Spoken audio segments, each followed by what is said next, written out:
তোমার বাড়ির ভিতরে তোমার গায়ে কোনোদিন বসন্ত হয়েছিল নাকি? তোমার গায়ে কোনোদিন পছন্দ ধরছিল নাকি? তোমার গায়ে ফোড়া হয়েছিল নাকি? হযরতে খাব্বাব চোখের পানি ছেড়ে ডাকতে বলে, ভাই ওমর, আমার গায়ে কোনোদিন বসন্ত হয় নাই, আমার গায়ে কোনোদিন ফোড়া হয় নাই, আমার গায়ে কোনোদিন পক্স হয় নাই। ভাই তুমি যেহেতু আমার কাছে জিগাইলে, আমি তোমার বলতে চাই, আমার কথা শুনে নাও। আমি ছিলাম পেশায় কামারের কাজ করতাম, আমার কামার সালাই। একদিন আমি কাজ করতেছি, হঠাৎ করে আমি যখন রাসূলুল্লাহর কালেমার মালা, আমার নবীর প্রেমের মালা আমি যখন ভিতরে ধারণ করলাম, বারবার আমি কালেমা পড়তেছি। বাজান রে, নবীর প্রেম যদি আপনার ভিতরে আপনি ধারণ করতে পারেন, দুনিয়ার খোদা আপনার লাগবে না, দুনিয়ার চেষ্টা আপনার লাগবে না, দুনিয়ার কোনো কিছু আপনার কাছে ভালো লাগবে না। আপনার কাছে শুধু মনে চাইবে আমার নবীর নামের প্রেমের মালা ভিতরে গেঁথে নিয়ে। ধরে বলেন ঠিক কিনা? হযরত খাব্বাব ডাকতে বলে, ভাই আমার তুমি শুনে নাও, কামার শালায় আমি কাজ করতেছিলাম। ইন দি মিন টাইমে কিছু কাফের আইসা আমার কাছে আইসা আমার হাতে বাঁধলো, পায়ে বাঁধলো, আমাকে গরম উত্তপ্ত আগুনের ভিতরে ফেলায় আমাকে রাখতে বলল, ও খাব্বাব তুমি কালেমার মালা ছেড়ে দাও, যদি কালেমা ছেড়ে দাও তোমাকে গাড়ি দিব, কালেমা ছেড়ে দিলে তোমাকে বাড়ি দিব, নারী চাইলে নারী দিব, সত্য কালেমা ছেড়ে দেবে, কালেমা ছেড়ে দাও, কালেমা ছেড়ে দাও। আমি খাব্বাব ডাকতে বলেছিলাম, পৃথিবীর মানুষেরা, আমি এমন একজন নবীর প্রেম আমার ভিতরে ধারণ করেছি, যে প্রেম আমার ভিতরে পয়দা হওয়ার কারণে আমার দুনিয়ার কোনো লোভ লালসা আমার কাছে আর ভালো লাগে না। একটু আওয়াজ তুলে মহব্বতে বলা যাবে না আল্লাহু আকবার। যে শোনে নবীর প্রেমের বাণী রে, সে কি ঘরে রয় রে, যে শোনে নবীর প্রেমের বাণী রে। হযরত খাব্বাব ডাকতে বলে, পৃথিবীর মানুষেরা রে, আমি খাব্বাব আমার জীবন দিব, ইমান দিব না, নবীর কদম ছাড়বো না, মোস্তফার কদম ছাড়বো না। আল্লামা ইমাম গাজ্জালি বলতেছে, পৃথিবীর মানুষেরা তুমি মোস্তফার গোলাম হয়ে যাও, কুল মাখলুকাত তোমার গোলামি করবে। একটু আওয়াজ তুলে বলা দেবেন আল্লাহু আকবার। হযরত খাব্বাবকে ওই সময় কাফেররা উত্তপ্ত শিখ গরম করে কামারশালা থেকে লোহার শিখ নিয়ে হযরত খাব্বাবের বডির ভিতরে উল্টা করে শোয়া কয়লার ভিতরে তাকে বারবার এইভাবে গায়ের ভিতরে শিখ দিতেছে।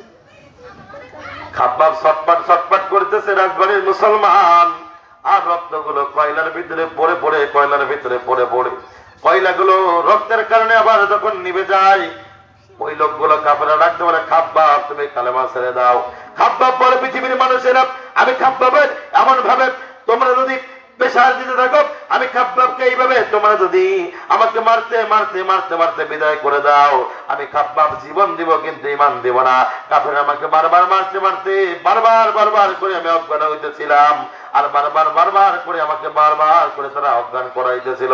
আমার পিঠের ভিতরে লোহার শিক গরম করে আমার পিঠের ভিতরে দিতেছিল, এই জন্য আমার পিঠের ভিতরে দাগ হয়ে গেছে। ও হযরত ওমর, ওমর আপনি শুনে নিন, আমি খাব্বাবের সেদিন যেই কথা ছিল আজকেও সেই কথা। আমি খাব্বাব আমার জীবন দিব কিন্তু ইমান দিব না, আমি মোস্তফার কদম কখনো ছাড়তে পারবো না। একটু আওয়াজ তুলে মহব্বতে বলা যাবেন আল্লাহু আকবার। ও মায়ার নবী গো তুমি প্রেম শিখায়া রোজায় লোকাইলা, বলেন ও মায়ার নবী গো তুমি প্রেম শিখায়া তোমার দেখার আশায় কান্দি আমি, কান্দি বৈশা নিরালা তুমি প্রেম শিখায়া রোজায় লোকাইলা, বলেন ও মায়ার নবী গো তুমি প্রেম শিখায়া। ও নবী তুমি আমার, আমি তোমার নবী কান্দি দিদারের আশায়, কবে পাবো দিদার নবী তুমি বইলা দেও একবার। না পাইলে তোর চরণ ধুলি, না পাইলে তোর চরণ ধুলি, আমার জীবন অন্ধকার তুমি প্রেম শিখায়া রোজায় লোকাইলা, বলেন ও মায়ার নবী গো তুমি প্রেম শিখায়া। আমার মুসলমান বাবাদের, আমার যুবক ভাইয়ের, আমার দিলটাকে ঘুরাই দেন। বলতেছিলাম নবীদের সম্মানের কথা, এটা গেল সাহাবীদের কথা। আমি যদি মিসাল দিতে শুরু করি আপনারা অনেকেই জানেন কথাগুলো, তারপরে বোঝার জন্য বলি। মিসাল কিভাবে দিব, কোন কায়দায় মিসাল দিলে বাবা আপনারা বুঝবেন, আমার তো বোঝা আসে না। কারণ বাজান আমি আগেই বলেছি, এখন কিন্তু ওয়াজ নসিহত চলে না, এখন চলে ওয়াজ মুসিবত। আগামীকাল যদি বলা হতো মাইক অ্যানাউন্সের মাধ্যমে ওই সুলতানপুর গ্রামের পাশে খেয়াঘাটে ওই ঐতিহাসিক তাফসীরুল কোরআন মাহফিল স্থান সুলতানপুর প্রাইমারি স্কুল ময়দানে ওয়াজ করিবেন আন্তর্জাতিক খ্যাতিসম্পন্ন মুফাসসিরে কোরআন 28 ইঞ্চি বক্তা, কয় ইঞ্চি তখন না কেন আপনারা কথা বলেন না কেন, কয় ইঞ্চি বক্তা বলেন?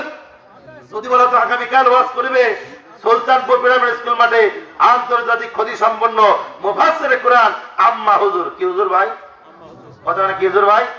তাহলে বলেন এরকম 20-50টা জায়গা জোড়া তালি দিয়ে জায়গা দেওয়া যাইতো না? মানুষ মনে করতো ওরে চল ওয়াজ শুনিয়ে না শুনি মালটা কেমন দেখে আসি, নাকি 28 ইঞ্চি।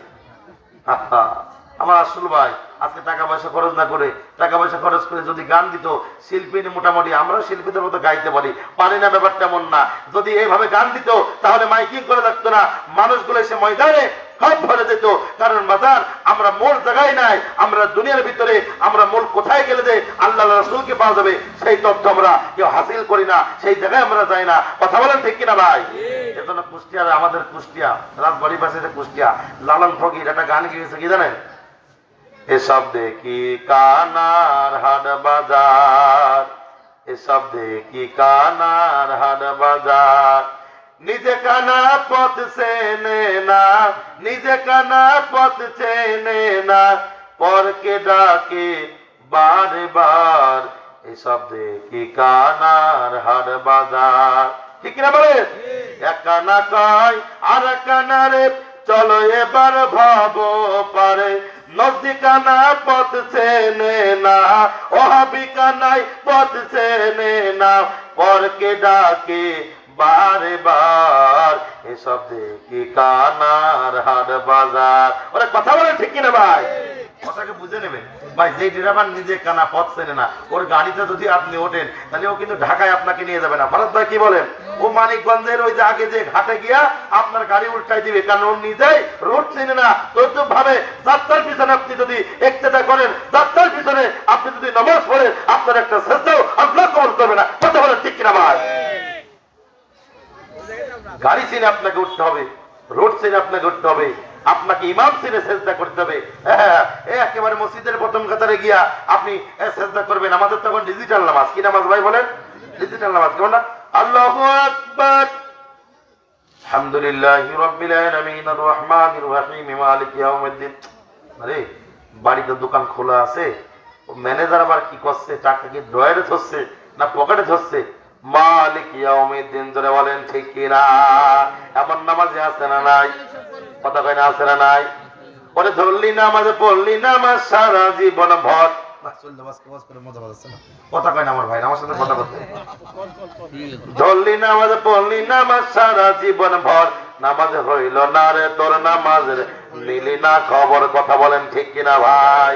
আজান হলে আগে আগে মসজিদে যাই, ওরে মসজিদ থেকে বেরোয় আবার সুদের টাকা খায়। আছে নাকি নাই? রাজবাড়ি কি সুদ খাওয়া লোক আছে ভাই? এই গ্রামে আছে ভাই? ওরে সর্বনাশ, অভাব নাই। আরে সর্বনাশ, আমরা কি নামাজ পড়ি? আমার কথা শুনতে হলে শোনার মতো আগ্রহ নিয়ে হাজার হাজার মানুষ বসতে হবে, তাহলে আমার কথা শুনে মজা পাবেন। কারণ বাজার আমরা চিন্তা করি আর আমরা বুঝি, ও ভাই যদি আমার ভিজিট 80,000 টাকা হইতো আমার কথা খুব ভালো লাগতো। আমি যদি ভিজিট 50,000 টাকা নিতাম খুব ভালো লাগতো। কারণ যে বক্তা ভিজিট যত বেশি নেয় ওর কথা তত মিষ্টি লাগে। আর হাদিয়া যদি কম হয়, জোরে খয়রাত ইমরান মাঝের হাতে আর কি ওয়াজ করবে? কথা বলেন নাই ভাই? শোনেন আমরা কেমন নামাজি। এই যে আপনাদের খলিলপুর বাজারের কথাকে মাই খাবে কিনা, আমার 12 বাজারে এক মুসল্লি কোন ওয়াক্ত নামাজ পড়ুক না পড়ুক, ও ঈশার নামাজ পড়ে একবার ঠিকঠাক মতো। একদিন ঈশার নামাজ পড়ে পিছনে উঠে কয়, হুজুর কি কাজ করলেন? ঈশার নামাজ আজকে 3 রাকাতে সালাম ফিরেছেন। কয় রাকাতে? কথা বলেন কয় রাকাতে? ইমাম সাহেব ডাক দিয়ে কয়, এ মুসল্লি, আমার পিছনে হাজার হাজার মুসল্লি আছে, কেউ তো ভুল ধরলো না, তুই ধরলি কেমন করে? মুসল্লি কয়, হুজুর এখন সত্যি কথা বললে আমি তো দাগে বা পড়ে যাবো। কয় ক ডাকতে বলে, হুজুর আমার ঈশার নামাজ ঈশান নামাজ আমি সব ঠিকঠাক মতো পড়ি, আর বাদ বাকি 4 ওয়াক্ত পড়লেও পড়ি, না পড়লেও না পড়ি। কারণ বাজান রে, আমাদের যাদের ইমান দুর্বল আমরা 5 ওয়াক্ত নামাজ পড়ি, আর যাদের ইমানে পাওয়ার বেশি তারা কিন্তু সপ্তাহে সপ্তাহে পড়ি, হাজিরা দিই। আর যাদের ইমানের সব থেকে বেশি পাওয়ার তারা এক ঈদের নামাজ 2 ঈদের নামাজ পড়ি, আর কোনোদিন মসজিদে যায় না। কথা বলেন ঠিক কিনা ভাই? ওরে সর্বনাশ, যদি সারাদিন সারা মাস রোজা থাকি, 1 মাস রোজা থাকি, ও ভদ্রভাবে নামাজ পড়তে যায়। আর যে রোজা থাকে না, ও দেখবেন ঈদের দিন মোটামুটি ঘড়ি একটা লাগাইয়া দাঁতের পাঞ্জাবি পরে যায় নামাজ দিয়ে, ওই প্রথম কাতারে গিয়া বারবার ঘড়ির দিকে তাকায়, ইমাম সাহেব একটু জন এদিকে দিক সমান যায় না, একেবারে সময় মতো করবে, আমার কিন্তু কোরবানি করা লাগবে। এই জোরে বলেন ঠিক কিনা ভাই? কি নামাজ আমাদের? হ্যাঁ হ্যাঁ, নামাজ নামাজ কি নামাজ? আমার হুজুর বলতেন, বাবা লা সালাতা ইল্লা বিহুজুরিল কর, নামাজ হবে না হুজুরদের ব্যতীত। একটু বড় করে বলবেন না আল্লাহু আকবার। আজকে আমি আপনাদের একটা কথা বলে আপনাদের পেঁচ লেগে যাবে, কথা বুঝবেন কিনা দেখেন। আল্লাহ বলে ইন্নাস সালাতি ওয়া নুসুকি ওয়া মাহইয়ায়া ওয়া মামাতি লিল্লাহি রাব্বিল আলামিন। একটু জোরে বলেন সুবহানাল্লাহ। আচ্ছা, এখানে আমার দিকে তাকান। আল্লাহ বলল নিশ্চয়ই তোমার নামাজ, নিশ্চয়ই তোমার রোজা, নিশ্চয়ই তোমার যাকাত, নিশ্চয়ই তোমার কুরবানি, সবকিছু লিল্লাহি রাব্বিল আলামিন, একমাত্র আমি আল্লাহর জন্য। একটু বড় করে বলবেন আল্লাহু আকবার। আল্লাহ বলল তোমার নামাজ, তোমার রোজা, তোমার হজ, তোমার যাকাত, তোমার কুরবানি আমার জন্য। এখন ইসলামটা আপনাকে বুঝতে হবে। আল্লাহর নবী সাহাবীদেরকে নিয়ে বসে আছেন মজলিসের ভিতরে, ডাকতে বলেন সাহাবীরা, আমি নবীর কাছে 3টা জিনিস বড় পছন্দ। 1 নম্বর নামাজ, 2 নম্বর উম্মত, 3 নম্বর আমার বিবিগণ মতান্তরের সুগন্ধি ফুল। সাহাবীদের ভিতরে থেকে আল্লাহর হাবিবের সব থেকে দামি সাহাবী, দামি উম্মতের ভিতরে সব থেকে দামি উম্মত সিদ্দিক আকবর। আর সিদ্দিক আকবরের কথা আপনাদের কি দিয়ে বোঝাইবো? আমার নবী বলেছেন, দুনিয়ায় আমার একজন বন্ধুর নাম সিদ্দিক আকবর, রওজায় আমার বন্ধুর নাম সিদ্দিক আকবর, জান্নাতের ভিতরে আমার বন্ধু নাম সিদ্দিক আকবর। একটু মহব্বতে বলা যাবে আল্লাহু আকবার। আবু বকর সিদ্দিক দাঁড়ায় বলে, ইয়া রাসূলুল্লাহ, ইয়া হাবিবাল্লাহ, আপনি নবীর কাছে যেমন করে 3টা জিনিস পছন্দ, আমার কাছেও 3টা জিনিস পছন্দ। ইয়া রাসূলুল্লাহ, আমার কাছে প্রথম 1 নম্বর পছন্দ হলো দিন রাত 24 ঘন্টায় আপনি নবীর কদমে আপনার চেহারা মোবারকের দিকে তাকাই থাকা। একটু আওয়াজ তুলে বলা যাবে না আল্লাহু আকবার। ওরে ইসলাম বুঝে নেন, ইসলাম বুঝে সেজদা দিবেন, আল্লাহ কবুল করবে। আর নবী যদি না চিনতে পারে, ওই একটা সেজদাও আল্লাহর দরবারে কবুল হবে না। কথা বলেন ঠিক কিনা ভাই? ওয়াজ কি বুঝতেছেন ভাই? কথা কি বোঝা যায় নাকি? আসল ভাইরে বলি তবরক দিয়ে দি, খাওয়া দাওয়ার পরে আবার ওয়াজ করি। কারণ রাজবাড়ি আর ফরিদপুর খাওয়া দাওয়া, ও ভাই মনে